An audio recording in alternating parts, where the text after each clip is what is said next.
Hey guys, in this reel I want to talk about the common application and the way it is structured around extracurricular activities. What exactly do I mean? A lot of students make the mistake that till the last moment we will not look at the common app, we won't look at the structure, the format and how it's supposed to be filled in.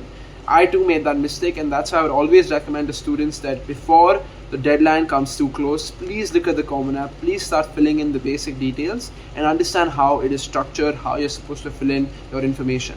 Coming to the extracurricular part of this reel, the Common App has three main questions they ask you when you're filling in your 10 extracurricular activities. Number one, your position or your leadership description. Number two is the name of your organization. And number three is, of course, the description of that activity of that organization. When you put all of these three together, you realize an absolute paucity of words to describe your activity. You have 50 characters for your description, your leadership position or your designation, 100 characters to talk about the name